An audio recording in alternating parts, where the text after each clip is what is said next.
Oh my goodness, did you see Leticia James over the weekend? I can't wait to show you this, guys, but mostly I'm just really disturbed by the reaction of city officials because take your pick. It feels kind of fascist, totalitarian, authoritarian, you name it. City officials don't like that, well, the firefighters don't really like Leticia James. This is the woman who's trying to bankrupt Trump. We're all over that story. Plus, what the heck is going on with Biden apologizing because of some of the words that he used in the State of the Union? We're going to cover that for you. Meanwhile, things are getting kind of ugly over at Disney. Bob Iger versus Nelson Peltz, the activist investor who thinks that Disney is not doing a really good job. There's no creativity. They keep coming out with sequels or prequels. None of it's really working. And he's like, hey, guys, come on. So we're going to go inside that whole scandal, that drama. Bob Iger, I don't know. That stock price not looking so hot over at Disney.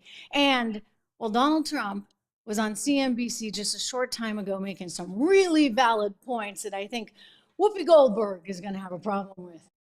She works for Disney, at least now. For now, I should say. Welcome to the show. I hope you had a terrific weekend, everyone. I am Trish Regan. This is the Trish Regan Show. We're brought to you in part, as always, by our great friends over at LegacyPMInvestments.com. Charles Thorngren and company over there, LegacyPMInvestments.com, 1-866-589-0560. You know how worried I've been about inflation? Rightly so, under the circumstances, up 18%. Well, these are the guys that can help you diversify your portfolio, maybe with a little bit of gold. Maybe some silver if you're a betting woman or man like me. Anyway, they can help you out over at LegacyPMInvestments.com. Again, 1-866-589-0560. So Leticia James, who is just hell-bent on somehow finding a way to bankrupt the former president of the United States. What is the tally up to? Upwards of $500 million. Keep in mind, that's $500 million that she's trying to collect from him before he takes his court. He's already filed for appeal to the appellate court. She's demanding all this money and not happy with the $100 million he offered her. It's really unusual. I mean, the whole case is absolutely bizarre, and we can get to that. But before we do, I want to show you what happened over the weekend, because the firefighters in New York City, they're not really on board with what Leticia is doing. Let's be really clear. Watch this clip from the weekend. She was there to give a speech. It was an award ceremony, and well, they kind of nearly booed her off the stage.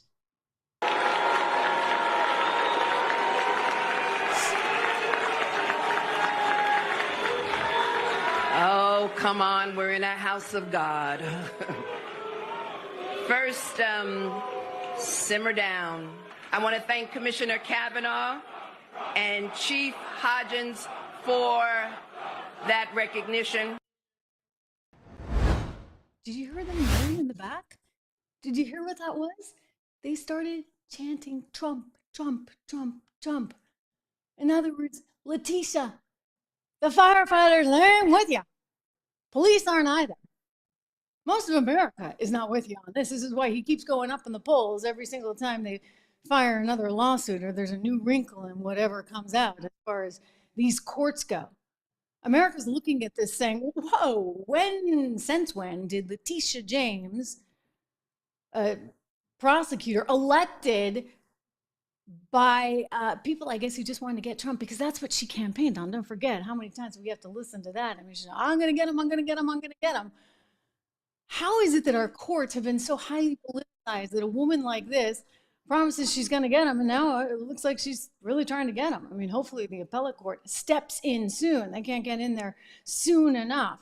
But I want to show you here what the response was from city officials, because those firefighters are kind of in a little bit of trouble. Take a look at this. Oh my goodness, ladies and gentlemen, this is not good to see. It really is not, because it smacks of this kind of fascist, authoritarian style regime. They're saying basically that the behavior we saw and heard was grossly inappropriate. Protesting, heckling, booing anyone at a ceremony is simply unacceptable. And so she's going through with her people saying, you know what? The Attorney General should not be treated like this. And so now she wants DC to visit each firehouse that had a member promoted and relay this bullet message that you saw there on the screen. She wants, get a load of this, members to come forward, firefighters to come forward to say whether or not other members of the fire department have engaged in this. Oh my gosh, quote, everyone must be better, do the right thing, even if you aren't the one acting poorly. If you see a fellow firefighter acting in this manner, stop it. Act in a manner befitting the uniform that you wear. Nothing else and nothing less should be tolerated. So in other words, you can't have a political opinion if you're a firefighter in New York right now. I get it. I get why they're upset with her, because they're like, hey, lady, this is right. What you did is just not right. Who are you to decide how much Mar-a-Lago is worth? Really and truly. I mean, if suddenly politicians, I call her a politician. I mean, she's an attorney, but she's really a politician. Let's not forget this is an elected position. And she was elected and ran on this whole idea that she was going to get Trump. Frightening stuff, really, very banana republic-esque. I mean, he said that multiple times, but I'll double down on that, because this is, of all the cases, one that I just find, I mean, they're all atrocious, but this is really pretty darn despicable when you see it. I mean, really just outrageous. Remember, I mean, think about it. If you say, oh, I think my house is worth $200,000, and then you get a loan, call it a home equity line of credit. I mean, I'm reducing this and it's not a perfect analogy, but let's just try and go at a consumer level. And then, well, you know, Leticia James and her company decide to come out of the woodwork and say, no, you shouldn't have gotten that home equity line of credit because we don't think your house is worth that much. We think it's only worth this. And so despite the fact that the bank did its due diligence and decided what they thought it was worth, and they were willing to give you that loan, and even if you pay it back, etc., you're vulnerable to politicians who want to dispute the value of your property. I mean, this is really nutty stuff. And then you consider what just went down right here in New York City, where you can't express your personal opinion on a Friday night or Saturday night. I guess if you're in the uniform, you're no longer allowed to have a political opinion. I mean, she's allowed to have a political opinion. Let's be very clear. I mean, she doesn't get to wear a uniform, but she's in her little suit jacket and she's up there and she's giving us her political opinion all day long. That's all we hear from Leticia James, her political opinion, constantly. And yet, God forbid, the hardworking firefighters that are saving people's lives, literally saving people's lives every day, they have an opinion about her, but they're not allowed to express it. It seems kind of like a violation of one's First Amendment. Really. I mean, hey, isn't the former Disney actress, Gina Carano, isn't she suing Disney for exactly this reason? Because she had a political opinion that she tried to express. Elon Musk is backing her, by the way, and giving her the firepower to do this, i.e. the money. So she's suing Disney for wrongful termination because she didn't want to put her pronouns on her Twitter page and wound up getting fired because she had an opinion. And state law in California allows you to have those opinions. I mean, just because you're a firefighter doesn't mean you're not a human being with some opinions. And guess what? The firefighters don't like you, Letitia. Somehow that doesn't surprise me, not one single bit. Again, welcome to the program. I see so many of you tuning in live. I love it. It's great to have you here. Join the conversation. I'm going to get to some of your comments in a moment, but we got a lot going on. This is a fast-paced show, fast-paced times, right? Donald Trump. Democrats don't want him on any intelligence briefings, despite the fact that he is going to be the GOP nominee for the presidency. You know, the idea here is traditionally, we've always clued in whoever's running for president on whatever's happening behind the scenes with intelligence. And the thinking on that has been because you want them to hit the ground running as soon as they come into the office. And so this is something that's been done and always been done, but because the Democrats are trying to paint Donald Trump as such a horrific, horrible person that somehow is going to take us in a direction from which we can never recover, they don't want him to have any access to the intelligence documents. And by the way, just saying this, by the way, they think helps their cause. I don't think so. I think it once again shows who's really trying to destroy the country that we're living in right now. And it's not conservatives. It's not Donald Trump. It's the Adam Schiffs of the world that have been selling us a whole bunch of lies for how long now? Here he is, the star of the Schiff Show, back on TV, if you can stand it. I watch this stuff so you don't have to. All right, Adam Schiff saying no intel docs for Trump. Congressman, let me ask you about this development this weekend. U.S. intelligence officials are planning to provide briefings for Donald Trump if he officially secures the nomination, despite the fact that he's facing 40 felony charges for his handling of classified documents. As the former chair of the House Intelligence Committee, do you think it's appropriate for him to receive intelligence briefings? Well, that is the practice, but we've never had a situation where one of the candidates for president has been so criminally negligent when it comes to handling, if not worse, when it comes to handling classified information. So I have to hope, and knowing the intelligence community as I do, that they will dumb down the briefing for Donald Trump. That is, they will give him no more information than absolutely necessary, nothing that would reveal sources or methods, because we can't trust that he will do the right thing with that information. He's been so reckless. So, yes, it does concern me. It is part of a long tradition. They will be wary of what they show. Wow. I hate to remind you of this, Adam, but Biden did the same thing. Okay? Biden did the exact same thing. I mean, he kept them in that secure location in his garage next to his Corvette, as he reminded us over and over and over again. Locked up right next to the Corvette. Oh, and I guess they found some too at his Penn Study Center. You know, he had this think tank for University of Pennsylvania, all kinds of foreign money flowing into that thing. And oh, they found some of those documents there too. But of course, nobody's moving forward with the prosecution on that because the thinking was no jury would convict him because he just seems like a feeble old man who can't remember anything. Can't remember like anything. He was actually doing an appearance again today and he just got stopped, like dead in his tracks. Drew, I don't know if we have that video. If we do, maybe show me in preview.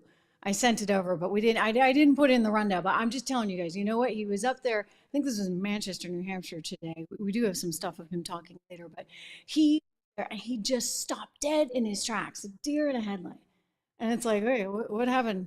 No more coffee today? Or who knows? Tremendous amount of things you can cut. Here it is. I think that Drew has it for you. So take a listen. Tremendous amount of things you can cut. Maybe precise. Tremendous amount of things you can do, not cut. He said, but the bottom line is, he's still at it. Oh, you know, I don't love saying that because, again, he's the president of the United States, but I don't know how the heck they're going to run this guy. I really don't, given the feeble condition that he's in. But Adam Schiff, just remember that, okay? So Biden did the same stuff. Biden did the exact same stuff, and yet he's not getting prosecuted because he's not swift enough to actually seem like he knew what he was doing. That was the conclusion. I mean, he's angry about it, of course. But it's clear that Biden is struggling. I mean, let's watch it one more time. Biden is struggling. It's very, very clear. So I don't know how the Democrats run him. I don't know how you put up a guy. He got through the State of the Union together. We don't know how. Somehow, some way. Few naps and a lot of coffee and who knows what else. But he got through the State of the Union somehow, some way, but he can't do it on a regular basis. And so I don't see how they're going to run him. I mean, it would be a disaster to see him debating against Trump, a real disaster. Let's watch again, Manchester, New Hampshire. Tremendous amount of things you can cut. Maybe precise. Tremendous amount of things you can do, not cut. He said, but the bottom line is, he's still at it. Boy, oh boy, oh boy, oh boy, oh boy. So here's the thought. And I was talking to somebody in the know earlier today, and there's a thinking out there that they can't run him. I mean, I've said all along, how do they run him? I mean, how the heck do you run this guy? They should have primaried Jimmy Carter, right? and we wouldn't have had Reagan, unfortunately, but they should have primaried Jimmy Carter. And this guy, they totally should have primaried. The problem is they can't. They can't. And we've talked about this before. I'm like, you know what? It's like an elderly person, and you're trying to take away the keys. You're trying to take away their car keys. And even though they're declining and suffering perhaps from dementia, again, I'm not a doctor, so these are just some allegations that have been out there. I have known, unfortunately, people with dementia close to me in my life, and there are some similarities that you might be, connecting the dots on. But I'm not a doctor, so I can't give you my medical opinion. I can just say it doesn't quite seem like he's all there. So how do they run him? Really? I mean, a party that is this hungry politically, that is this sort of conniving politically, how are they going to put this guy up there? Maybe they don't. I mean, ultimately, maybe that's in fact what happens. Maybe they don't. You can't give it to Kamala, let's be honest, because Kamala's not going to win anything, right? Kamala versus Donald Trump, he wins that trade all day long. I mean, he wins against Biden too. This is why I'm saying they got to do something different. So think about it, ladies and gentlemen, and think about whether or not there is perhaps anything there to what Ted Cruz has advanced, this idea that maybe Michelle Obama comes in. Look, Sotomayor on the Supreme Court has not been feeling so well, and she's had to travel most recently with a medic on many occasions. And so maybe she says, okay, I step down and you give Kamala the Supreme Court seat. Oh dear, oh dear. Yeah, but that helps her to save face, does it not? So she goes over to the Supreme Court, because you can't run her, and then you make way for somebody else. You still have to give it to a black woman, because if not, that whole base, right, is going to be really upset. Wait a second. We had a black woman who was in line. So she'd have to willingly go away over to the Supreme Court. They could cut that deal and then usher in Michelle Obama. Now, a lot of people said, no, it can't happen. It's too late because of what goes on there at the DNC. But it turns out, if you look at the fine print, once all the delegate votes come in, he's got the final say. As president and as effectively the head of the DNC, he's got the final say on who is really going to run. So he would have the ability to check himself out. Again, I say, well, why would he do it, right? Why would you? I mean, he's got the keys to the kingdom. He's older. He doesn't like that they're making these accusations about his age and his health. So why would he willingly do that unless maybe they have started to find some other stuff on Hunter? So this is all just, interesting talk. We'll see whether or not any of it comes to fruition. It may not, in which case I'll just sit there and say, wow, like you guys, you really screwed up. Like you can't run this guy. I mean, you just absolutely cannot run this guy. And I will be shocked if he makes it to the finish line for 2024. But simultaneously, I don't think that Michelle Obama is any kind of slam dunk. The good thing for them is that maybe she won't have a ton of exposure, because if she had been out there on the campaign trail for the last year, I think people would tire of her more quickly than they will if she just has a short window. We shall see, but I have a feeling this is going to get a whole lot more interesting, is it not? But I'll tell you this, I mean, don't forget how important it is to keep the policies in mind, the policies that matter, because any way you slice it, this has not been a good 3 years. I mean, inflation up 18%. A lot of that has to do with higher food and energy costs. And then you look at rents, which are upwards of 20% higher. You look at mortgages that are up 66%. Joe Biden thinks that the answer to this is just to give more money away. We're going to get to that because he debuted his big, free-for-all with his budget plan that is absolutely positively a joke. But I want to give first a shout out to my friends over at Americans for Prosperity. AFP, AmericansForProsperity.org. Go over to this website, check it out. There's a ton of resources there for you.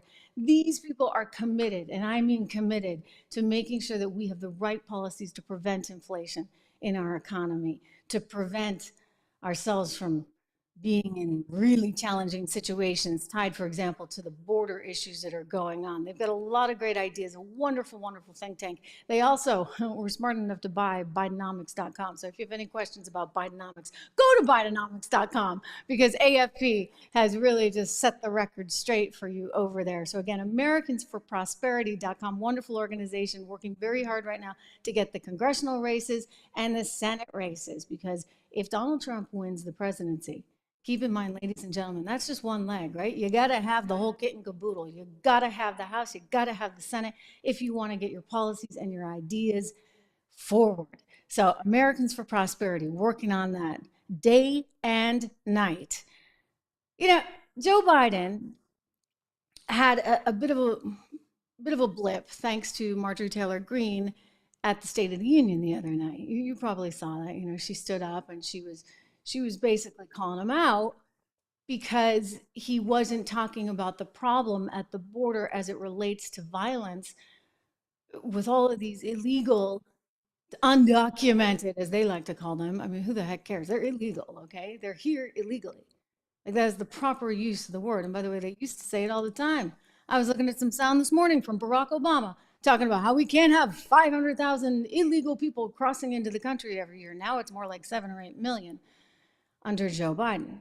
So we have all these people coming in illegally. He does his State of the Union, tries to blame Republicans for the border situation. Good luck with that, Joe. Marjorie calls him out, and he starts to talk about, yeah, you know, I know that Lincoln, he can't even get her name right. Her name is Laken Riley, was killed by an illegal. And that was that. All of a sudden, then Nancy Pelosi went on television and started calling him out for it, like scolding him like some bad little kid. And now he's doubling down on his apology because he shouldn't have referred to a guy that brutally murdered a young woman as forgive me, as illegal. That you can only say undocumented. I mean, what is this about? Are they trying to distract from the fact that he didn't know her name? And now it's becoming about semantics? This is not going to play in Peoria, as they say. But first, watch Nancy scolding him because he dared to say the word illegal, which is what this illegal person who murdered a young woman actually was. Making wealthy people pay their fair share. Diana? Madam Speaker, one of the clearly ad-libbed moments was during the section about immigration.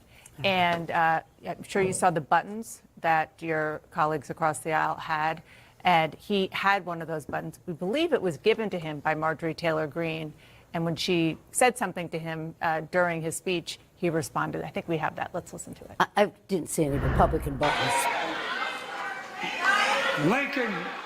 Lincoln Riley, an innocent young woman who was killed by an illegal. That's right. But how many of thousands of people being killed by illegals? To her parents, I say, my heart goes out to you, having lost children myself. I understand. Now, you should have said undocumented, but that's not a big thing, okay? What's the big thing about it? No, I actually wasn't even going to ask about that. I was just going to ask more about the moment. But you do think that he should have said undocumented? That wasn't going to be my question. Well, we usually say undocumented. He said illegal. I don't think it's a big deal. Okay. I don't think it's a big deal. But more broadly. Because I think his focus was on the sympathy for the family. Yeah. It's a terrible tragedy. That was going to be the basis of my question about it, which is, as you well know, maybe you didn't know about the buttons, there's been a lot of talk, a lot of news about this young woman who was a student at the University of Georgia, and she died, and apparently was an undocumented immigrant. And the fact that he was ready with that, with the button, with the response, what do you make of that when it comes to not just the substance, but also the performance?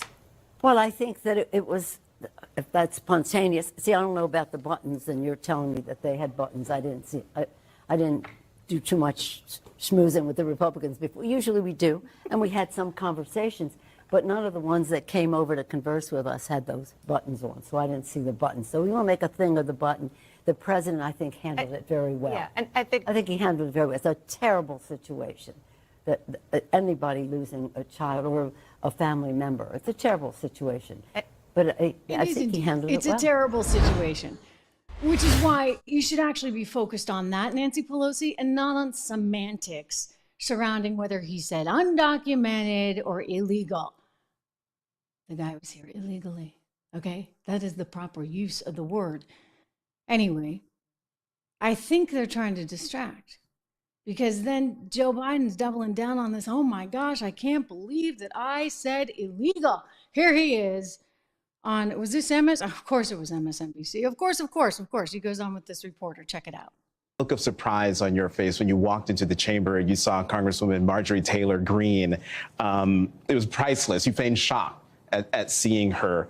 But during your response to her heckling of you, you used the word illegal when talking about the man who allegedly killed Laken Riley. An undocumented person. And I shouldn't have used illegal. It's undocumented. And look, when I spoke about the difference between Trump and me, one of the things I talked about on the border was that the way he talks about vermin, the way he talks about these people polluting the blood. I talked about what I'm not going to do, what I won't do. I'm not going to treat any of these people with disrespect. Look, they built the country. The reason our economy is growing. We have to control the border and more orderly flow, but I don't share his view at all. So you. Unbelievable. You know, I just want to remind you, I played this sound last week for you. You can go in last week's live shows.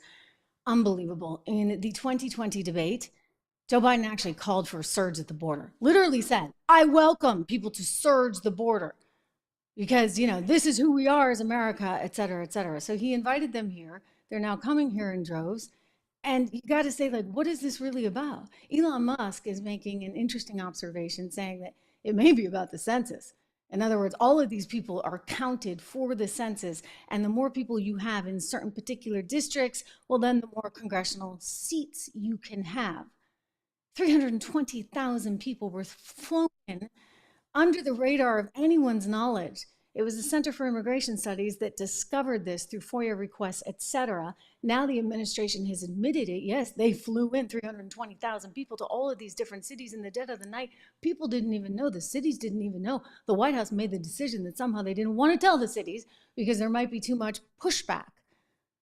I mean, how is that any different than Texas sending people to Martha's Vineyard or to San Francisco or to New York? Or Chicago. I mean, at least Texas has the decency to tell the cities that they're sending them there. Biden was making a choice to bring them all over the country. I suspect Elon is right on this. If you want to think about it, what is the method to the madness, for goodness sakes? That may indeed be it. So 320,000 people being flown in the dead of the night to all of these various cities.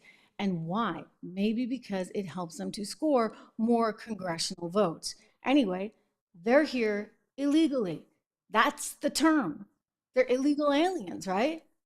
Donald Trump doesn't have a problem with saying that. He met, by the way, with Laken Riley's family ahead of his appearance there in Georgia over the weekend.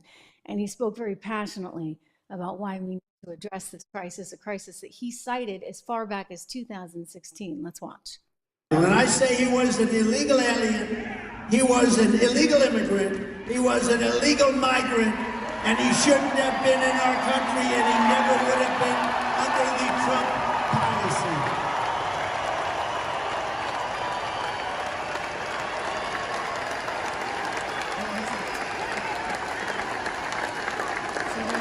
And Biden should be apologizing for apologizing to this killer. I mean, you don't need to apologize for that. For goodness sakes, the guy's a murderer. It's crazy. It's heinous to think of that. But now the White House says this is fake news if we say it was an apology. I mean, you saw it, right? He went on there. He's like, you know, I shouldn't have said this. I shouldn't have said this. But they want you to know that wasn't technically an apology. What? Okay, you got to listen to this, guys. This is one of the White House press people, Olivia Dalton, on Air Force One, because Biden's out traveling the country in my home state of New Hampshire today. And she was asked about this interview that Biden did with the MSNBC guy. And you're not, I mean, talking about gaslighting people. Here you go. His interview with Jonathan Capehart, President Biden apologized for calling Laken Riley's killer an illegal. Does he feel like he needs to apologize to illegal immigrants for calling them what they are, or using the term illegal? First of all, I want to be really clear about something. The president absolutely did not apologize. There was no apology anywhere in that conversation. He did not apologize. He used a different word. I think what we should be really clear about is the facts. So, in addition to the fact that the president did not apologize, I want to make another thing clear. The president spoke directly to this in the State of the Union address not 4 nights ago when he spoke passionately about knowing what it means to lose a child and extended his deep grief and condolences to Laken Riley's family in front of the entire country in the House chamber. And beyond that, I think it's unconscionable that there are some people who are playing politics with this young woman's tragic murder, and particularly at a time when, let's not forget, House Republicans are standing in the way of a bipartisan border security agreement that is the toughest bill we have ever seen in history, and they're doing so because Donald Trump feels that the American people's safety is less important than his personal politics. So they're trying to manipulate this from here to Sunday. Let's be very frank on that. So that was not an apology that he gave Jonathan Capehart. No. Because we're going to debate semantics all day long, right? Illegal, undocumented. I shouldn't have said this. Not an apology. So a correction? Should we call it a correction? He's correcting himself. Can't call it an apology. The White House is going to get angry. So note to producers, when we put this little clip out, make sure you don't call it an apology because they'll say we're fake news. Can you believe it? I mean, how insane is this? It's gotten so bizarre. Donald Trump has really resonated with people all over the country, by the way, from both parties, because he just has a little common sense. Unlike the people we see in the White House right now, literally no common sense on multiple levels. They want to sit here all day and talk about undocumented versus illegal, whether it's an apology or a correction. You guys can debate these words all day long, but it doesn't change what actually happened. And this is why he's resonating in a spectacular way, which really puts Joe Biden and the Democrats in jeopardy for November of 2024. Of course, don't tell Whoopi Goldberg that, right? Whoopi is sending the message that the mainstream media is sending. I mean, she's really just slugging it out there. Remember what she said about Donald Trump? I want to play you this, and then I want to play something else for you. He just spoke to CNBC a short time ago, and I think he really helped to capture what he really is. But first, understand how they're trying to paint him. Whoopi Goldberg. I'm going to be, on day one, I'm going to be a dictator. Who says it to you, tells you, I'm going to put you people away. I'm going to take all the journalists, I'm going to take all the gay folks, I'm going to move you all around and disappear you. If that's the country you want, you know who to vote for. If that's not the country you want, you have to make a decision. By the way, it's so beyond crazy. One of the producers on this show, David, just a great guy, he himself is gay. He's been part of the sort of gay alliance for Trump. He was saying, look, I was just at a wedding, a gay wedding in Mar-a-Lago last weekend. Like, Donald Trump has never been anti-gay, despite however Whoopi Goldberg wants to sell it. It's just a flat out lie. Unbelievable. Oh, and he's going to round up all the journalists. Really pretty crazy stuff, especially given that it seems like the journalists are getting rounded up by Joe Biden's administration. I mean, don't forget what happened to Matt Taibbi. Matt Taibbi, who historically had been a pretty liberal reporter, he wrote politics or covered politics for Rolling Stone. He's out on his own. He managed to get the Twitter files from Elon Musk, which showed how involved the State Department was with censoring stuff on Twitter. I mean, they censored Trump.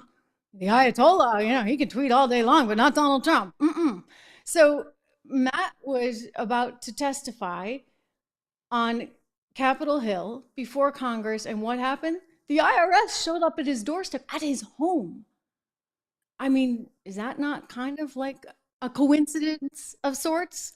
Is that not a pressure technique from the administration to perhaps stifle the voices of journalists?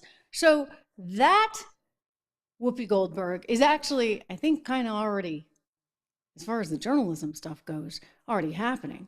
I mean, First Amendment, it's out the window. We started by talking about the fire department in New York City. The firefighters can't express their political opinions because Leticia James is not going to have it, for goodness sakes. Well, Donald Trump really explained, I think, pretty well, how he thinks about issues. It's what I've said with him from the very beginning. I mean, he's really actually not as left or right as some people would like to make him out to be. He's just kind of a practical guy because he comes from the business community. People in the business community tend to be practical. Here he is on a business network that I worked many years at, CNBC. He went on with Andrew Ross Sorkin this morning and kind of explained who he was, and I thought did a very good job. So let's play it.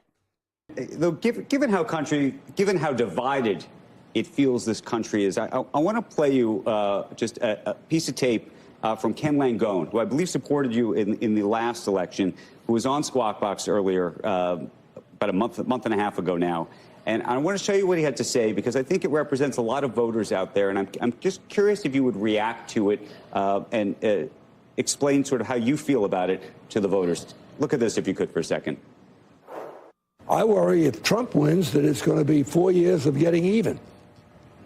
And that's scary, because we've got serious issues coming up that need to be addressed. What do you think of that, Mr. President? Because I think that there is a feeling that there is still an anger and a frustration that you have about certain issues. Well, look, I've never been a fan of Ken. I've never. I don't know if he supported me. Maybe he supported me because I was the only one that he could support, because that's the reason. But I've never been a fan. I've been a fan of Bernie Marcus, a big fan, and Bernie Marcus is a big fan of mine. And that was the side I chose. And frankly, you know, he's right in one sense. People think that there's going to be revenge, and I say, no, the revenge is going to be success. There's not going to be revenge in a revenge stance. It's really going to be success. We're going to turn our country around.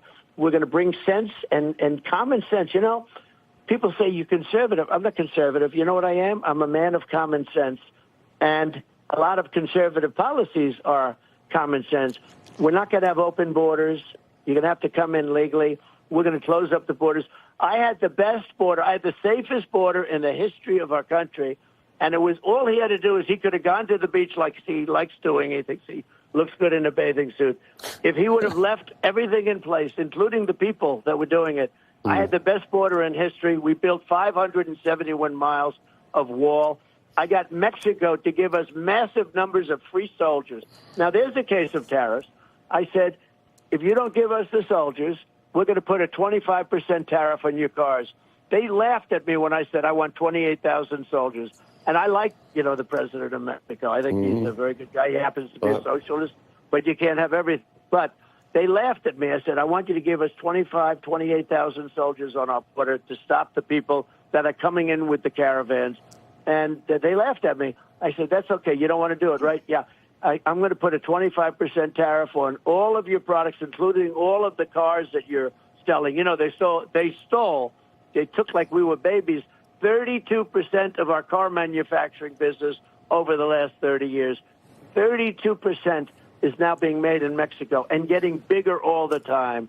And now, as I told you before, with China going in, building plants there to sell into the United States, I would say to China, if you're building a plant on our border to build cars in Mexico and to sell them into the United States, I'm putting a 50% tariff on all those cars. And you know what? They would stop building their plant in about 2 months. But we don't do that. We have stupid people running our government, to be honest. No, I'm just going to tell you, he's absolutely right on that. And one of the things that he did better than anyone I've ever seen is he was willing to use trade vehicles, tariffs, to initiate policies that he wanted to see globally. Why is it that, like, our first choice is to send troops and aid and to fight, right? Why not fight with money, with trade policy and tariffs? I mean, we're the biggest economy in the world. We carry a whole lot of might. So why shouldn't we say, hey, you know, if you want to do that, we're going to charge you a tax. And then guess what? It's not going to be worth your while anymore. We have a ton of power. We hold all the cards.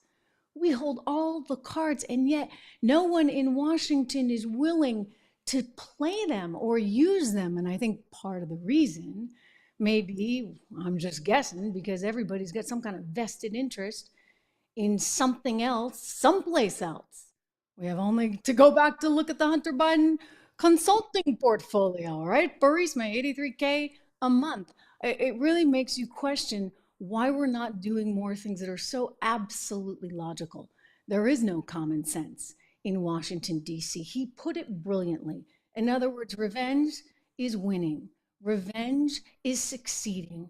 Revenge is giving back to the people what they rightly deserve. Let's face it, you know what?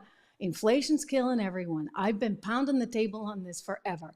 I look at median incomes under the previous administration with a really good economic team. One of my former co-hosts from CNBC, Larry Kudlow, was part of that team. And they put in smart policies because Donald Trump, as a business person, understood the economy if nothing else.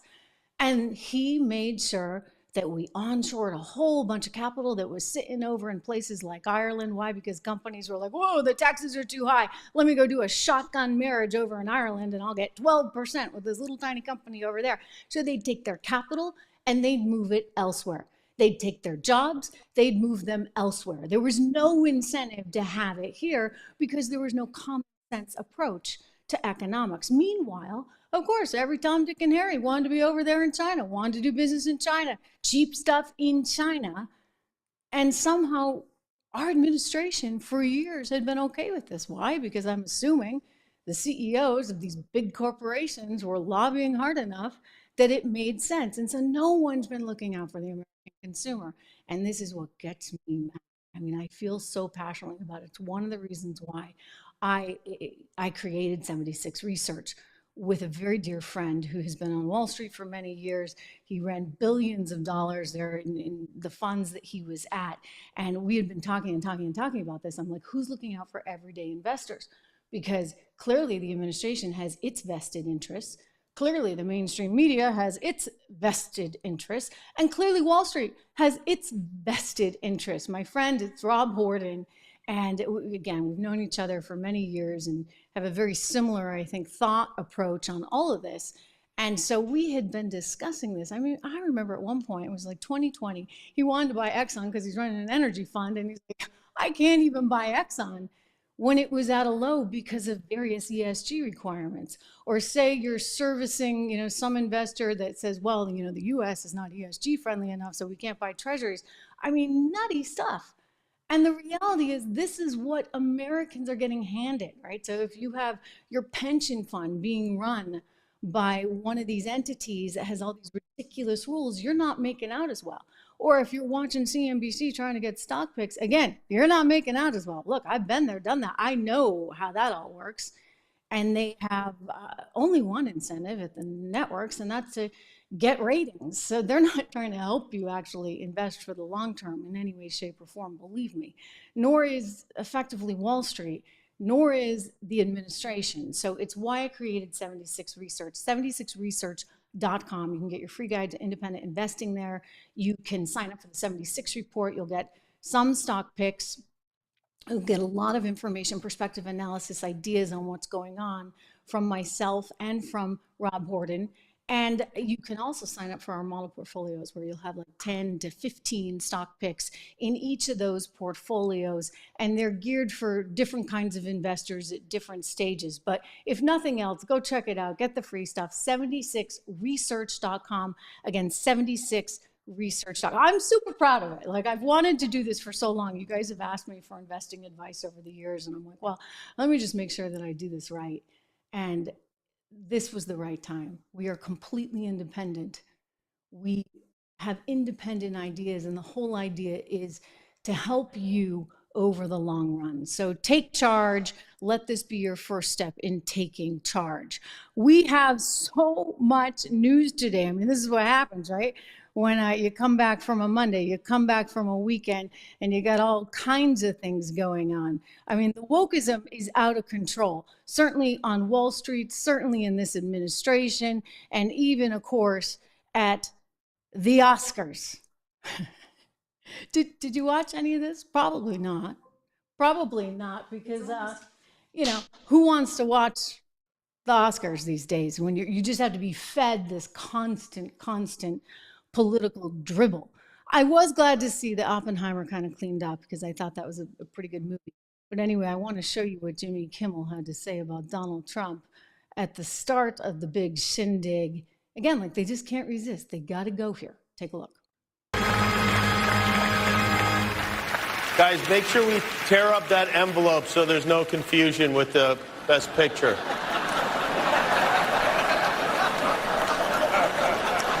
Hi, everyone. I was just, doing this show is not about me, and I appreciate you having me. It's really about you and Emma and all these great actors and actresses and filmmakers. But I was told we have like an extra minute, and I'm really proud of something. I was wondering if I could share it with you. I just got a review, and has there ever been a worse host than Jimmy Kimmel at the Oscars? His opening was that of a less-than-average person trying too hard to be something which he is not and never can be. Get rid of Kimmel and perhaps replace him with another washed-up but cheap ABC talent, George Slopanopoulos.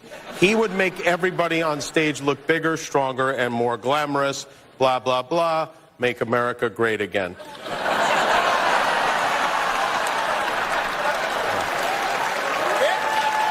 Okay, now, see if you can guess which former president just posted that on Truth. Anyone? No? Well, thank you, President Trump. Thank you for watching. I'm surprised you're still watching. Isn't it past your jail time? Okay,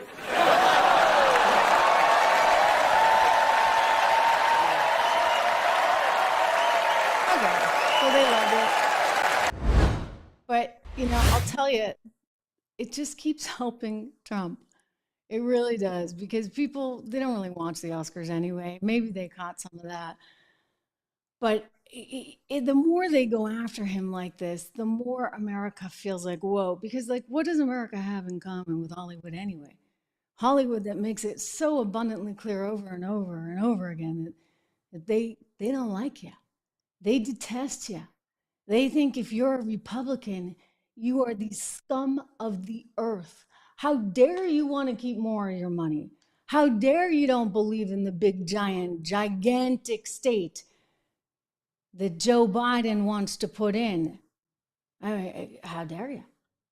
How dare you actually not want to take your children to see movies with values that maybe you don't align yourself with? I mean, look, Disney's having this problem. Did you see shares of Disney? They're still hanging out around $105 and change. This is a company that was trading at $200 and change just 3 years ago. What's happened? I'll tell you what's happened. Over the last 3 years since Joe Biden came into being and everybody felt that, we have to combat Trump. We have to combat the right. We have to go after conservatives. I mean, it's crept into pop culture in ways that nobody first ever anticipated or thought could quite happen. Because, sometimes you'll want a church and state there. You don't want to get inundated with politics when you're watching the Oscars or when you are going to the movie theater with your kids. And yet Disney has done this over and over and over again with all of its releases, which the majority have been total flops. I mean, one after another. They're losing. Nobody can lose $1 billion, right? Like Disney can. And so they had to bring in the old CEO, Bob Iger. You bring him back into town to see if he can fix things. Well, he hasn't been able to fix things, not much, not yet. And so there's an activist investor who tends to be more on the conservative side of things than on the liberal side of things. His name is Nelson Peltz, billionaire. He runs something called Triumph Fund. And he's like, hang on, Disney, what's going on? I mean, you used to be everything and now you're like nothing. And hey, the whole media world is changing. You got to keep up with that from a streaming perspective. Remember, streaming is everything. It's why nobody needs a network anymore. Subscribe, like, hit the bell, share, all those things. But Nelson is like, okay, Disney, it shouldn't be this bad. So he issued today a 133-page report advising people at Disney how to get their act together. And some of those things, I mean, it seems kind of obvious, right? It's like, don't keep doubling down on these big sequels. Come up with some innovative stuff of your own. They don't have anything of their own. They keep going back to the prequels and the sequels because there's no creativity. How can there be creativity when you have to be in this little box that is so perfectly woke and perfectly PC. I mean, you can just take creativity and throw it out the window. So they got no creativity. He's like, hey, get away from these sequels. And by the way, try and do different things, like do a bunch of different things. Don't sock all your money into like this one movie and bet the whole kit and caboodle on that. Try and experiment. Do a bunch of different kinds of content. I'll tell you, over the weekend, my kids wanted to watch a movie. We put up Apple TV because we stream. We kind of cut the cord, which I encourage you to do. That's a good money saving thing to do. And we put it up and we're looking, and I come across Disney. Yeah, is there any, well, I don't know Disney right now, but is there any old Disney or any Disney movie we want to see? And I'm like, it's all going to be Disney. And I thought about that. And this was before Nelson came out with his note today. And it's actually really interesting because Disney has come to represent sort of one thing only, and they don't really have enough diversity within their content to feed a lot of different audiences. And so Nelson is saying, hey, why don't you try and be more like Netflix? Netflix, which actually has a whole bunch of different stuff. And that's actually what we wound up doing. We went over to Netflix and watched a movie there. But there's diversity of content there, something that Disney doesn't have. And the content it does have is so woke, it's just nauseating. So he's on to something, but Disney doesn't like it. So much so that Bob Iger, he came out swinging today. He's got a spiffy new video. Check out this slick thing. It's like a political commercial. He's warning you, don't side with Nelson Peltz. Nelson wants to get some board seats. He's like, do not do it. Vote Disney. He's got a website and everything. Watch. What's the harm of letting activist investor Nelson Peltz or Jay Rizzullo have a seat on Disney's board? The answer is simple. If they succeed, Disney could suffer the same fate as other great companies that Peltz has previously infiltrated, such as GE and DuPont. Nelson Peltz has a long history of attacking companies to the ultimate detriment of shareholder value. His quest also seems more about vanity than a belief in Disney. Why else would he sell 500,000 Disney shares over the past 6 months in the middle of his proxy fight? Plus, he has no media expertise and no experience in running a global entertainment company powered by creativity. They said I have no media experience. I don't claim to have any. And then there's Jay Rizzullo, a former Disney employee who was passed over for a promotion nearly a decade ago. The point I he hasn't been is that, you know what? Maybe you don't need any media experience. Maybe this is, again, just a common sense thing. How hard can it be? Produce content that people actually want to watch, Disney. Get your politics out of the way, Disney. And start hiring actually diverse people. Not just because they look diverse, but because they have diverse approaches and diverse mindsets. You see, this leftist extremism has canceled out actual diversity in the name of diversity, right? Okay, we got somebody who's Black, we got somebody who's Asian, we got somebody who's trans, or blah, blah, blah, blah, blah. But we don't have anybody that thinks differently. Because if you dare to think like a conservative, off with their heads, right? That's the end of the story. So you have actually a bunch of carbon copy type of ideas and people that have no ability to be creative or be innovative, that are hindered and are scared and are stuck in their wokeism where they all think alike and they can't figure out why it is that the consumers are not responding to their content. So it's pretty simple, and it doesn't take a media expert. Nelson Peltz gets it. I get it. I guarantee you get it. I know Don Baca, he gets it. He hates Disney, I'm pretty sure. Right, Don? Yeah. One of our viewers here. Again, if you are not in the live chat, make sure you join us. I will be going to some of your comments momentarily. But the reality is, ladies and gentlemen, we have a wokeism kind of illness in America. It's hurting businesses, it's hurting politics, and it's hurting the American people themselves. Because when you cannot stand up to the influx of people that are coming to us at our border in a reasonable fashion, then you really have problems. Serious, serious problems. It is out of control. I mean, I'll just say, it's so out of control that you can't even acknowledge the other side in any way, shape, or form.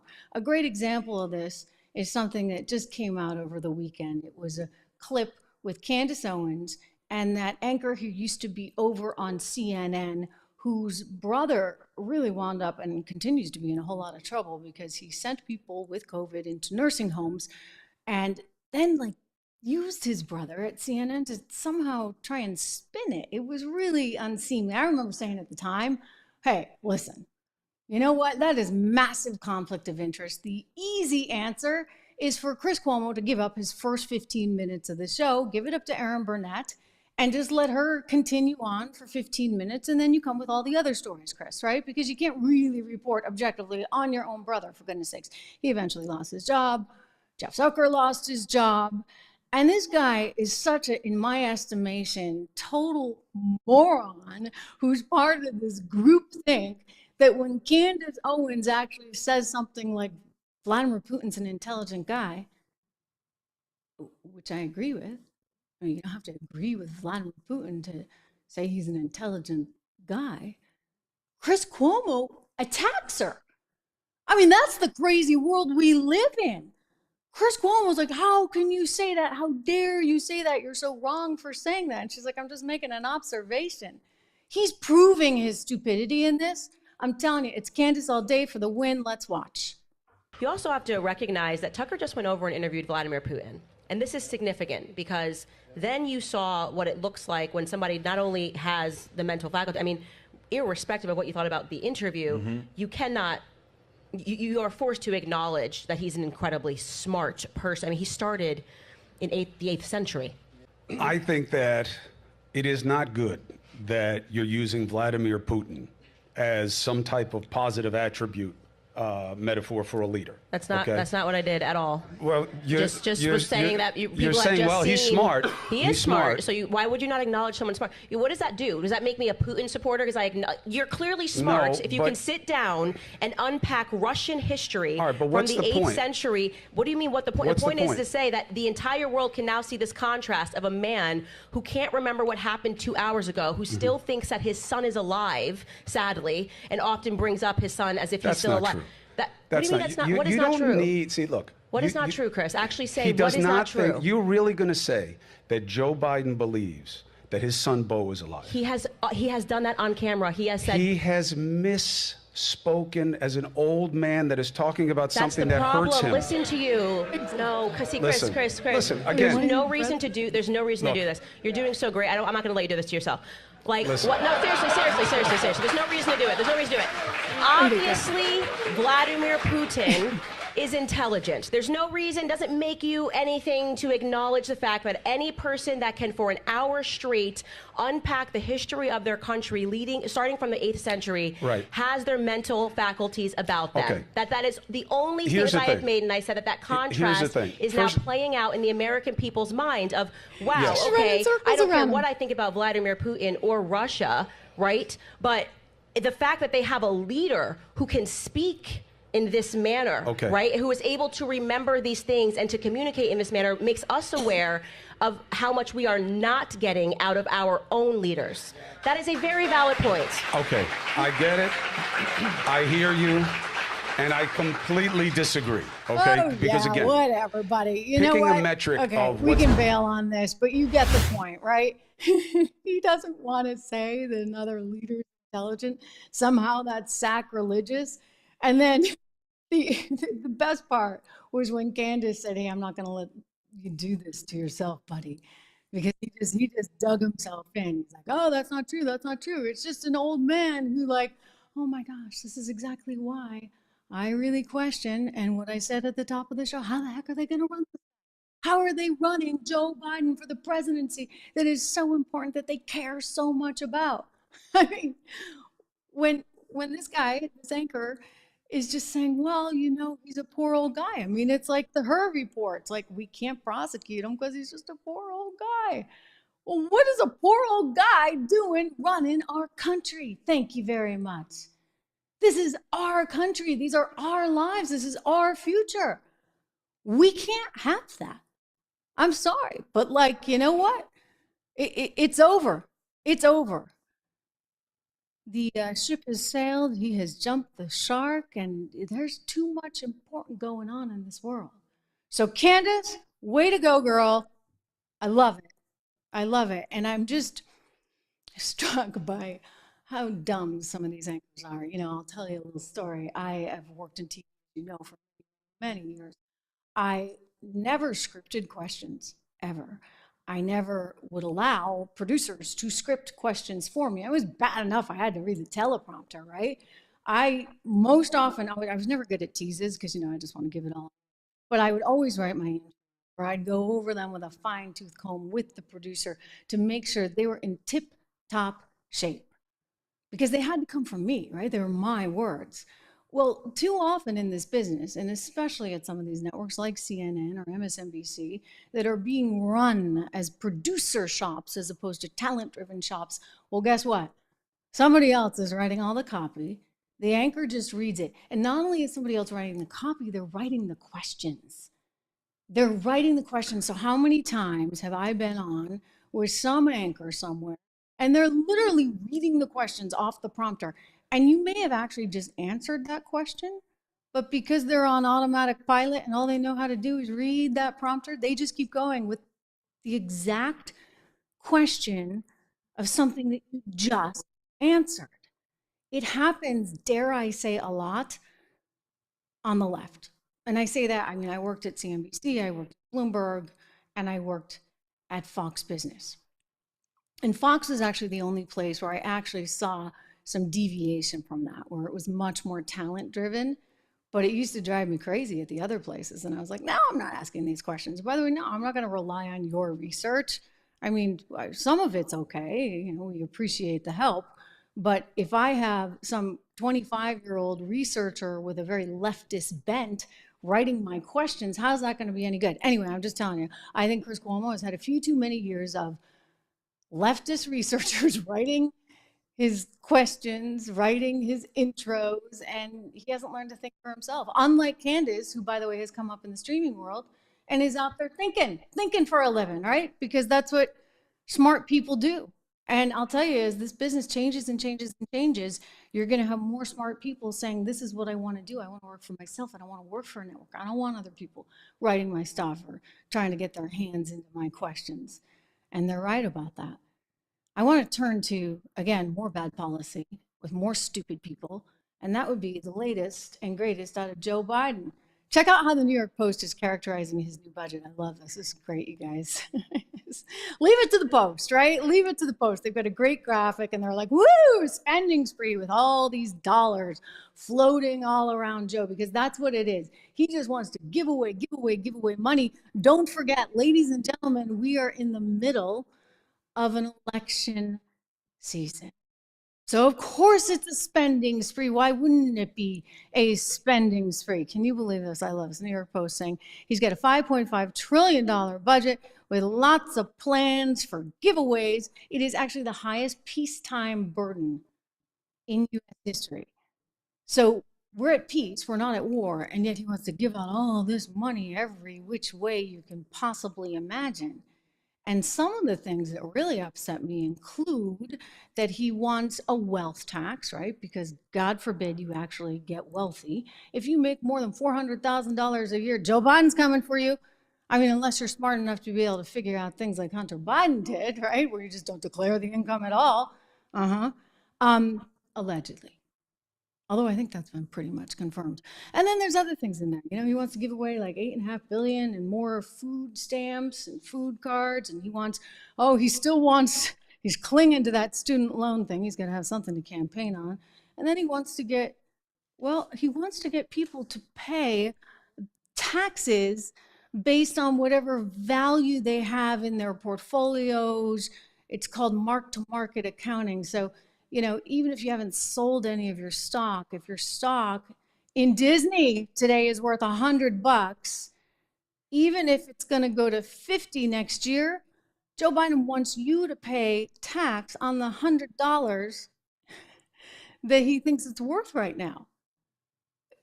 He wants a capital gains tax on that, even though you haven't sold the stock. I mean, none of this makes any sense at all. I'm telling you, this is what you call bad economic policy. You know who knows this? None other than Alfredo Ortiz from Job Creators Network, my good friend. I'm so happy to have him on the show today. We sat down just before I came to air with you. Take a look. Alfredo Ortiz, head of Job. Oh, what better day to have Alfredo Ortiz from Job Creators Network with us. I mean, I'm like blown away by this, Alfredo. This just hit a few hours ago. Let's start here on what Biden wants to do with capital gains, because this is bad news for all investors, frankly, in my estimation, and the American economy in general. I'm stunned at the stupidity and the, frankly, what are we becoming? Some kind of communist socialist nation? What's your take? Yeah, I mean, it's absolutely ridiculous. He dropped this on Congress a couple of hours ago, but I mean, this budget for 2025 is absolutely ridiculous. It is much more of what Biden has been doing for 3 years, tax and spend, but this is taken to a whole new level. Military spending, first of all, is actually in negative territory when you account for inflation. But spending on, all these other programs, domestic programs, it's up 3-4%. So it's just absolutely ridiculous. So, for example, he's dropping $280 billion on building affordable housing. I mean, look, Trish, we have a housing problem, obviously, in this country, but we just can't we can't afford to keep. Well, it's just going to drive prices up. I mean, it's the same with, they look at college education. They're like, gee, why is there so much inflation in college education today, Alfredo? And it's like, guys, do you think that maybe the government subsidies had anything to do with it? I mean, the same thing will happen, frankly, for housing. Here they are trying to fix for affordable housing. Housing's so expensive. You start adding government subsidies. Guess what? It's going to get really expensive.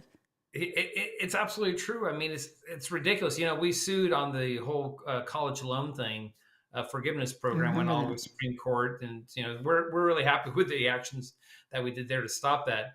But he's now doing what, $140 billion after the Supreme Court said you can't do it, after Congress said you couldn't do it. So again, lawless Biden, there he goes, just spending this money like a drunken sailor. But I mean, if you really think about it, this loan program, for example, just on college loans, student forgiveness is going to be almost $500 billion, $500 billion, Trish.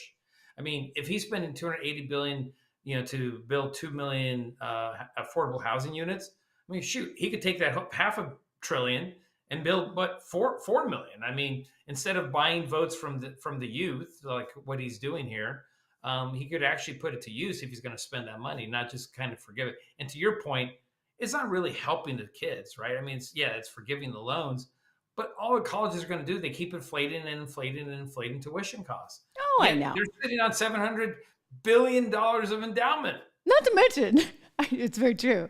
Yeah, Harvard, come on, right? But not to mention that they're not teaching young students really anything that they can even use nowadays. And not to mention, not everybody's graduating. I mean, what they're doing to young people with these colleges in terms of, in my estimation, influencing their minds in really, frankly, negative ways that will make it harder for them to earn a living. It's just devastating.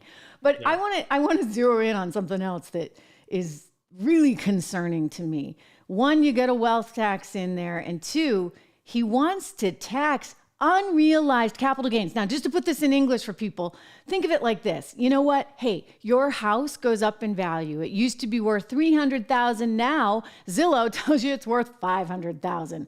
Or hey, maybe whatever Leticia James thinks it's worth, right? So, there's some estimate on your house. It's now worth $500,000. What, you're supposed to pay more in taxes to the federal government? They're doing this with the stock market. So if your stock equity that you have in a company, if your portfolio goes up, they're going to say, well, it's worth this much. So now you have to pay tax on it, even though you don't sell the stocks, even though the stocks might be worth zero the next year. I mean, Lehman Brothers comes to mind, right? That was a stock that went to flat out zero. I mean, is he high? What kind of insane plan is this, Alfredo? Yeah, no, it's just absolutely ridiculous. And to your point, are they going to refund you the money, right? If it drops in value, then of course not, right? I mean, they are going to spend the money. And so then why would you invest in stocks? Yeah, exactly. It's a one-way highway, right? So they're going to increase these taxes. Of course, they're going to spend it. And again, it's just, Biden playing the old tax and spend game here, election year, right? So they basically are buying votes. and saying, oh, look, we're going to go ahead and fund it. And the most ironic thing is if you look at the 10-year projection on this thing, it's still about $1.7 trillion deficit spending every single year. But then they're claiming that they're actually saving $3 trillion of debt basically over the next 10 years. All they're really doing is that they've actually haven't increased it by the full amount. I think it was an estimate 20 trillion. So now they're only going to spend 17 trillion. So now he's claiming that he's going to save $3 trillion on this budget over the next 10 years. It's just ridiculous. No, it is ridiculous. I mean, thankfully, I don't think this will get passed in Congress. But you know what, Alfredo? It actually highlights how important it is right now to make sure you have the right people, not just in the White House, but you got to have the right people in Congress. You got to have the right people in the Senate. You got to have people that are thinking with their heads as opposed to, oh, how many votes can I gather? I mean, I'm sorry, but I think everyday Americans, they're still aspirational. They still want to believe in the American dream. They still know that, hey, they got to put some money in their 401k if they want to have a shot at retirement someday. Right. And they don't want to have to be shelling out taxes every time the stock market goes up when they haven't even sold the stocks. Yeah, that's absolutely right, Tricia. This is actually a really important point that you're making, I think, because, there's a lot of conversation now, of course, with 2024 election, just 8 months away, basically, is it, Trump versus Biden? And quite frankly, who knows if it's really going to be Biden, right? I still have a big question mark on that. But I think it should be something that we're looking at regardless of the person, right? Whether it's Trump versus Biden or Trump versus Obama, whether it's Trump versus, Whitmer, it doesn't really matter, or Newsom. These are failed policies of the Democrat Party at all levels of government, Trish, from, if you think about it, really from city councils to mayors, to governors, to senators, to congressmen, right? To the entire Biden cabinet, all the way up to Biden, right? This is failed policy at every single level of government, right? We know we have actually lived a successful agenda, which is under the Trump administration. And now we've lived a very failed agenda under the Biden administration. And so I don't think it could be ever more clear, but my wish is that it not be talked about as one person versus another person, Trump versus Biden, right? I know, because it's really policy. Is one agenda of policy that's been successful versus. Yeah, no, I hear you. I mean, look, I'm such a policy nerd. The viewers know that about me. I'm probably the only one who sits around on a Friday night and actually reads the tax policies of every candidate. I can wonk out on this with the best of them, but it's what had me back in 2016 for Trump. I remember saying to colleagues, I worked at Fox at the time, I was like, don't count him out. Don't count him out. Did you see the tax policy? And they're like, what? And I'm like, no, really. Ted Cruz has a VAT tax. I mean, I love Ted, but there was a VAT tax in there. Yeah. And I'm like, it's a hidden thing. This is the purest, best tax policy I've seen from any candidate, in a long time. And I am a policy nerd. He's got a lot of personality, and look, I happen to like it. I think he's hysterical. I think he's funny. I think he's super authentic, and I think he's a showman, and he gets it. But a lot of people don't like him, right? So that's a high beta personality. You love him or you hate him. But again, just going back to your point, forget about personality for a second. Policy matters, and this was the whole problem with Biden. He had, frankly, in my estimation, kind of no policy. And when he comes up with the policy, it's because he's trying to appeal to his darn base. He's not a leader. He's not taking anybody in a direction. It's oh, I stand with Israel. Oh, no, I don't stand with it. Now we got to do something for Gaza because my base, Rashida Tlaib and the rest of them are getting the base, the extremists all riled up, and we got an election coming up. Or this, which is just plain old class warfare. It is.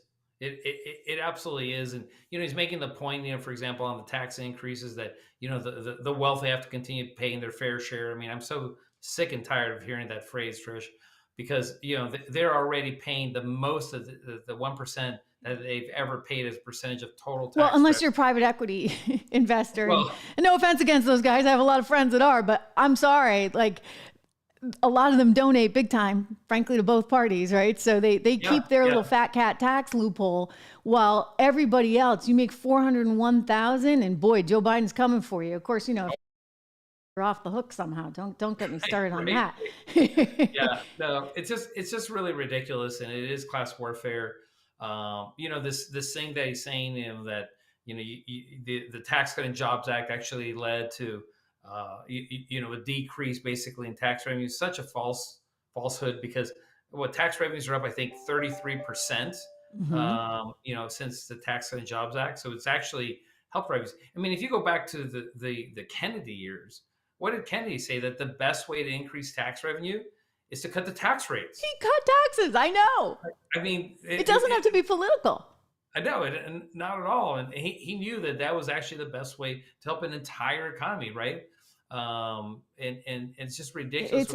So here's the thing. You guys, I talk about you every day on the show. I love what you're doing. I absolutely love it. I mean, you are out there fighting the fight for everyone. And I say this all the time to the viewers, and we have, a lot that write in and are thankful for this. I mean, and you guys, we love you because you at JCN, and I encourage everybody to go to joinjcn.com, because you guys are out there making sure that these issues are being paid attention to.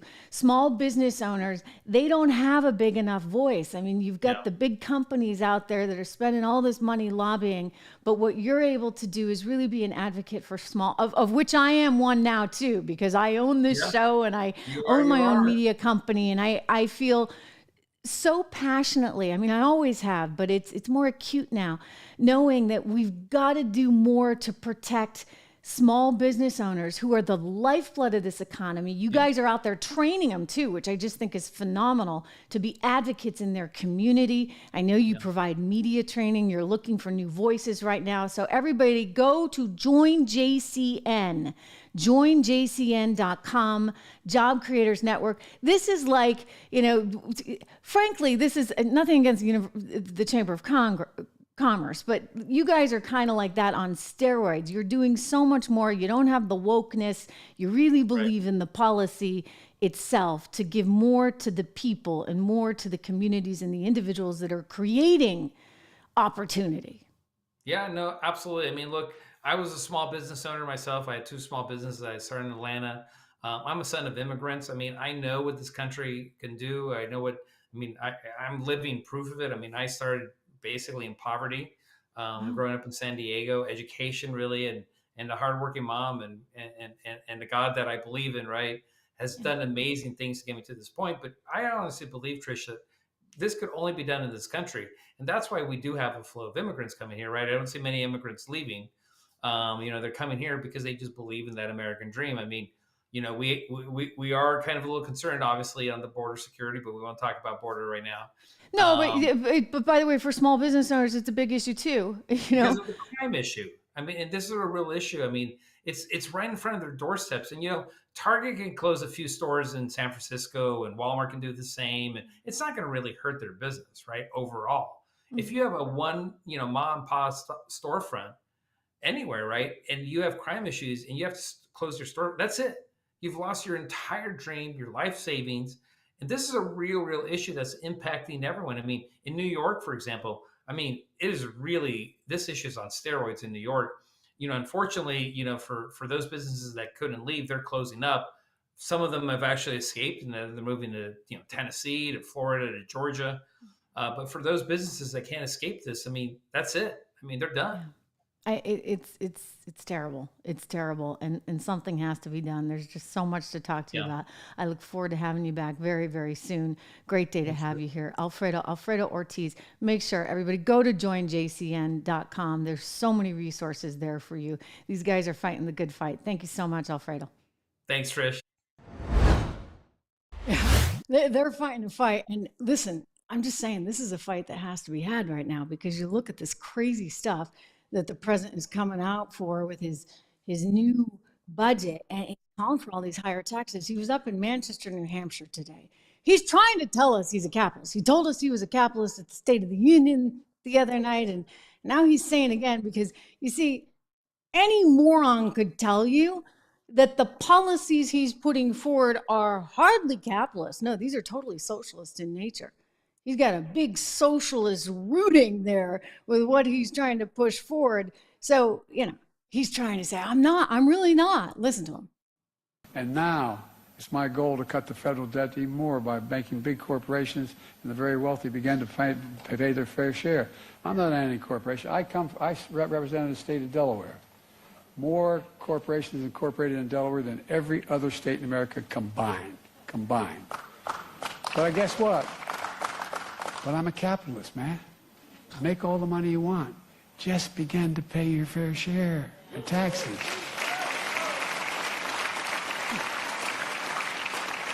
You may remember that big fight I had not long ago, and the reason we were able to cut the deficit already by $7 billion in the first year. And that was because we found out that we wanted to make sure that there were 50 corporations that made $40 billion in 2021. Didn't pay a penny in taxes. I did an awful thing. I convinced us all to raise it to 15%. Isn't that awful? And it paid for everything that we've paid for what we've done so far and still cut the deficit. Look, a fair tax code is how we invest in things that make this country great. From health care, education, defense, and so much more, research, development. I can't believe he says this with a straight face. Oh, I'm a capitalist. Make all the money you want. Just make sure you pay your fair share. Unless, of course, you're Hunter Biden. They don't pay anything. Come on. Like, I'm sorry. This pay your fair share business, it's really exhausting because I've told you this before, but all his buddies in the private equity industry, they give all this money to his campaign. They don't have to pay their fair share. Nope. They get away with treating their income as though it were capital gains. I mean, would this change under the new budget proposal that's going to go after capital gains? I don't know about that. I went through the whole thing and I didn't see any mention of the private equity tax loophole. But he's trying to sit there with a straight face and say, I'm a capitalist. Just pay your fair share. Well, what is your fair share? Do you think it's really fair to charge American corporations so much more than they would be charged anywhere else in the world? I mean, you got to have that little equilibrium, right? Like that Art Laffer talked about so brilliantly, the Laffer curve that he drew on the napkin for Ronald Reagan. I love Art. He's a dear friend, has been a great mentor over the years because I just value his view on the economy so much. We got to get him back on the show. But anyway, Art would say, look, at some point, you reach that threshold where companies don't want to be in business. And guess what? They've found a better place to go, and that would be Ireland. Thank you very much. So let's forget having them go overseas. Let's keep them here. Let's incentivize all the American corporations to be here. And let's disincentivize the Chinese corporations from making cheap stuff in, say, Mexico, as the former president was talking about on CNBC this morning, by putting tariffs on them. I mean, it's, again, not that hard. But Joe Biden is rigging the game so that ultimately it comes back to hurt you, right? I mean, if you're the family and you got like a firefighter and a teacher, or I don't know, like if you manage to make $400,000 with two people working, he wants to treat you like he's going to treat the billionaires, the millionaires. I'm sorry, this is not the American spirit that we all love, ladies and gentlemen. It's just not. And he's not a capitalist. No, he's a socialist, right out of Obama's team. I mean, Obama's a socialist too. Remember you didn't build that business? That's exactly who these people are. And they think that they can redistribute your wealth because maybe you made a decision to go to vocational school and become an electrician, and maybe you built a heck of an electrician's business, or you became a plumber. You're doing real work, okay? And you build a heck of a business, but somehow it's your responsibility to pay for the kid that wants to go and do gender studies at some Timbuktu university from which they're never going to graduate from, but they're going to have a party for as many years as they can off of your hard work? I don't think so. That is not America. And so he's going to sit there and try and redistribute your hard-earned dollars. A friend of mine was saying just the other day he wants to sue the federal government because of the 320,000 migrants that were flown into the U.S., into different cities all over the country with his tax-paying dollars. In other words, this is our money. We should have some say over it. And his policies will do everything to decimate what we have or have been able, miraculously in spite of him, to maybe grow. It's his policies that landed us with the inflation of 18%. It's his policies that have mortgages up 66%. Well, him and Jerome Powell and Chuck Schumer and, some members of Congress as well, because they all just think you can keep on spending. I'll tell you, even the OMB is coming out and saying that this is not really sound. It is going to add to our deficit. He says, we're going to reduce our deficit. No, that's not what's happening. You can't print money. Argentina tell you this. All right, Malay's out there trying to warn everybody at Davos. They're like, oh my gosh, who's this guy? You can't print money. And you know what, this wealth tax, I'll tell you what, go look at France. See how well that worked out for France. Remember they tried that wealth tax business? And what did everybody do? They left the country. Of course, Joe put in something, or the Democrats at some point, or somebody put in something under some administration that makes it really hard to check out of America. Because if you want to check out, they take 50% of everything you own. I'd like to know how they value it as well. Is that Leticia James who comes in and says, I think this is worth this and this is worth that? Unbelievable stuff. Listen, I don't think it's going to get to first base, but it gives you an insight, a window into how these people really think. And this is why it's so critical right now at this time that we all kind of pull together and we do what we need to do to make sure that we help preserve the greatness that is America. It's incredibly important. And you know what? A lot of Americans, they keep coming back to one guy because they think this guy, actually, look, he's willing to take a lot of bullets. Let's face it. 91 indictment counts against him, right? This guy who showed up at UFC last night with his buddy Dana White, that would be the former president of the United States, Donald Trump. Take a look here. This is just something to see. He's walking into the UFC arena there in Miami. And I think we have this video, Drew, right? And he's just getting this huge applause. Everybody's really, really excited because Donald Trump, they're back at UFC. We've seen him now. He keeps going to these events, which is interesting because it's a very fascinating sort of cross-section of American culture. So many different kinds of people really are there. Take a look at this, you guys. You got a lot of athletes in the house. He's talking to the athletes. He's talking to the Nick Bosa, who's the defensive lineman for 49ers there. And I think Bongino was there. We all love Bongino, just a terrific guy. Our friend Benny Johnson, who's been on the program, great channel that Ben, he was there. A whole bunch of people. Jared and Ivanka were there last night. So an interesting cross-section. Again, I say, you think about martial arts fighting. You've got Elon and Mark Zuckerberg talking about going at it, right? You have people that I know sort of in the legal community or engineering community that love it. And then you have everyday folks that are not from those communities that love it. So it really kind of spans a lot of America. Now, I'll be honest, I don't really love it. But this is your opera girl here, right? I would rather be at the opera than at an Ultimate Fighting Championship. But that's me. But people do love it. All kinds of people love it. And what's interesting is that he is loved. He loves it too, but he is loved when he goes to these events. He gets a huge reception. And let's see, do we have David's tweet? Brokeback Patriot tweeting today that, whose team are you on? He pointed out that it was Nick Bosa or Travis Kelce and Taylor Swift, which implies, of course, Joe Biden. Whose team are you picking? And this is a lot of what people are saying today on social media. It's kind of gone viral. It's lighting up. Everybody's like, okay, whose team are you on? And you're on the Nick Bosa and the Trump side, or you're on the Taylor Swift and Biden side. That's sort of the rap right now. Whether or not that holds, we'll see. But I do think he's just been able to tap into something that very few politicians have ever been able to tap into. extraordinarily gifted in that sense. Thank you for all your compliments. I'm looking at some of them online. I want to just give a quick shout out to a wonderful new sponsor on this show, Balance of Nature. I have been taking this. I've been taking this now for the last several months because, you know, I test everything before I would ever bring it to you. And I feel great.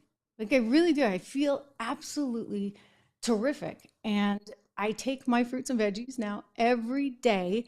These capsules that were created some 20 years ago by Balance of Nature. They have tons and tons. You should go to the website because the guy who started this, the doctor who started this, is really pretty compelling and interesting. And the start of the company is just a fascinating story, which you can see at balanceofnature.com. I do think you should check it out.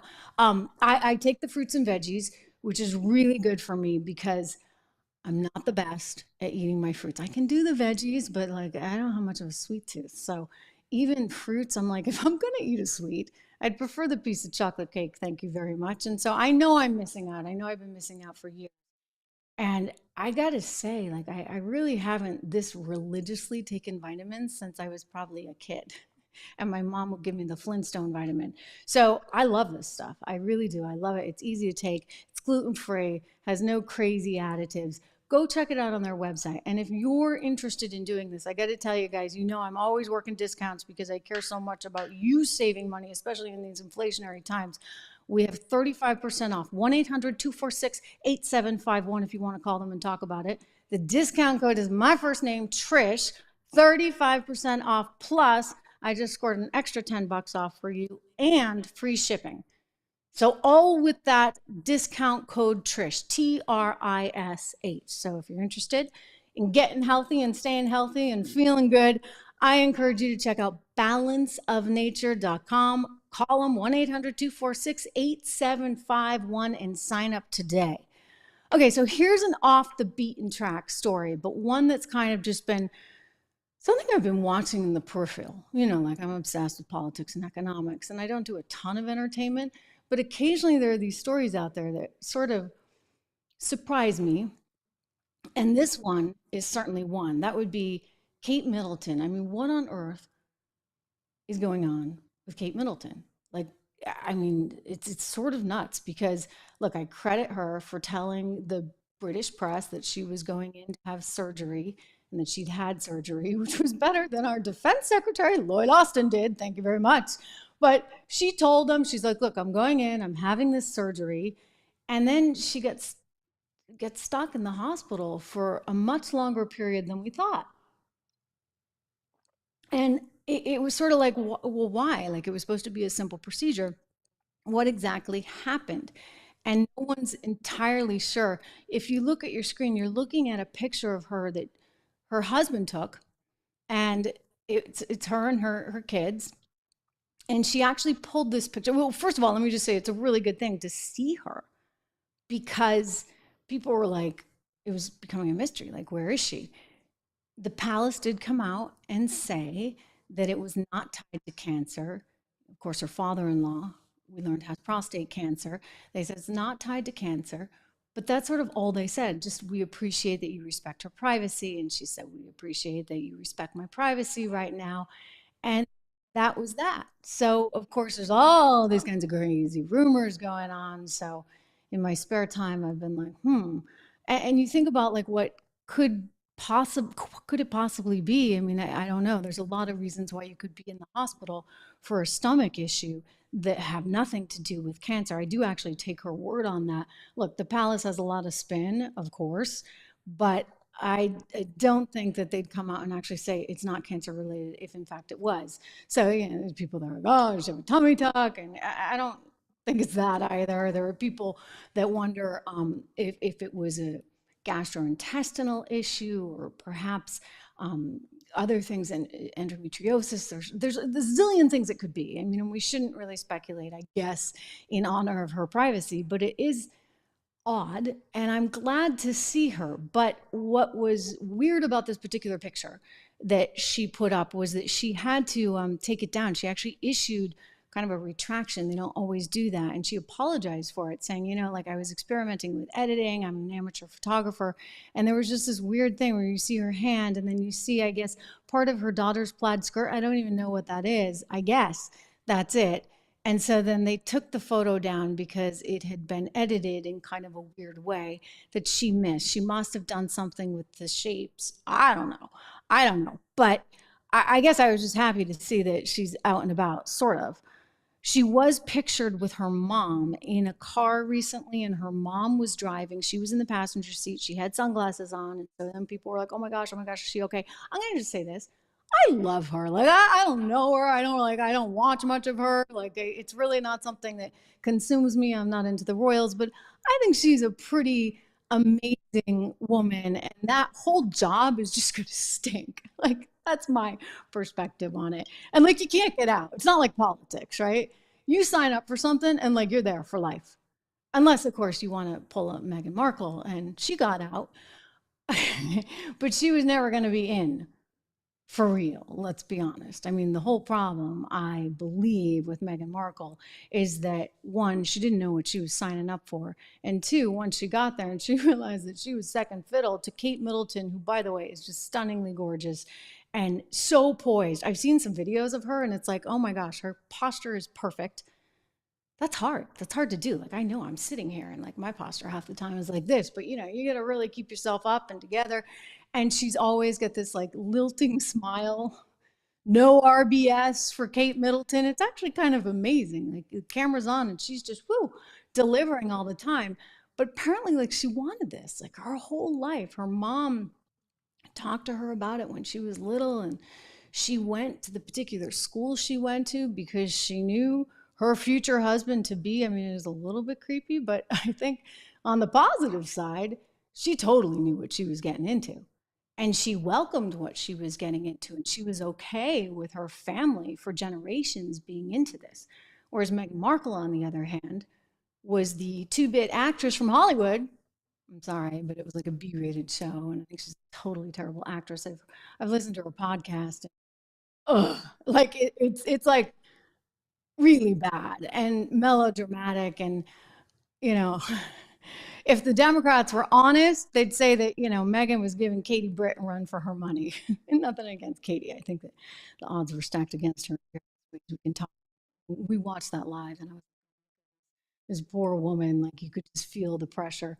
There's no way to like bounce any of that pressure off of a live audience or maybe go to a soundbite. You know, you can feel her breath getting nervous. Anyway, Meghan Markle is an actress. Like, she's not a politician. So she ought to be able to do a better job on her podcast. She couldn't. It was so contrived. It was awful. And then you think about how she just kind of fell into this, starts dating Harry, somehow really manipulates him. And the next thing you know, he's breaking up with his family and everything is, oh, woe is me, woe is me. They have articles about her on, I love this publication, it's the Daily Mail. Check all the stories all the time, and they'll have some article about Meghan Markle. I'm like, who cares? Like, it's exhausting. I can't take the whining anymore. Like, I just can't take it from somebody who has every advantage in the world. Like, enough. Okay, fine. You want out of the palace. Like, I can actually empathize with that. I mean, he's the younger brother. He's the spare. He's never going to have like what his brother has and what Kate has. So go do your own thing. All right, fine. But don't try to make a living out of trashing your family every 2 seconds. It's really, really distasteful. And especially with Meghan Markle by your side, who's just always, oh, woe is me, woe is me. It's too much. And so I hope Kate is okay. I hope she's all right. I mean, it's obvious she's got 3 young kids and she's a mom, and she does a really good job what she does. She surely does. I also think that, and I don't watch The Crown. I should, right? Some of you guys do. I think that having been through what he went through with Diana and his mom, he probably was reluctant to go down a path of a marriage that didn't have love, right? Like, I mean, even if she was sort of scheming from the beginning to land him, I think he had to know that she was the right one. So I wish them all the best. I really do. I hope she's okay. And we, I guess, won't show that picture again because she's retracted it. But I do wish her the very, very best. And I wish all of us the best, right? I just want to go out quickly to some of your comments here. Some of you have signed up for 76 Research, and I cannot tell you how excited I am about that. And I have a feeling you're going to be really, really excited by it too, because there's a lot of good ideas from an investing perspective in there. And you need ideas, and you need honest ideas. You need ideas that are not cluttered by all the politics, shall we say, of Wall Street, of the networks, and of institutions that believe they have all of the answers, right? So many of you are on 76 Research. I love that. I've seen so many sign up for the 76 report, and many of you as well for the model portfolios. And that's really exciting. I'm just pulling up your live stream so I can see all of these comments here in real time. It's an important thing right now. I mean, you got to think about yourself and your future in light of what the clowns in Washington, D.C. are trying to do. Ross, welcome. Dennis, welcome. Lesko, welcome. Oh, and it's interesting what you're saying about your grandmother and table manners. Yeah, Kate Middleton definitely, I guarantee you, has probably the best table manners of anyone. Really neat to see. And yeah, I don't, you guys are interested in the Royals. Who knew? I didn't think that was your cup of tea, but you are like me. I think, it's just like in the back of my mind, and like I'm looking at all the other stories, and then I see that and I'm like, oh. Anyway, Tim, welcome. Absolutely welcome. Dennis, welcome. Ross, good to see you right now. Melissa, I didn't watch all of The Crown. I really didn't watch The Crown. I did see some of the very initial episodes. I should be at least disclosing that with the Elizabeth, and I really liked her, and then they changed the Elizabeth out on us, and I was like, what is this? Anyway, I'm going to give you 76 Research right here in your chats, so you can go and check that out at your leisure, of course. Don, you must be happy that we covered Disney today, and it's great to see you guys. Yes, yeah, very, very good to see all of you. Greg, thank you. Oh my gosh. Yes, that's a very, very sad story indeed.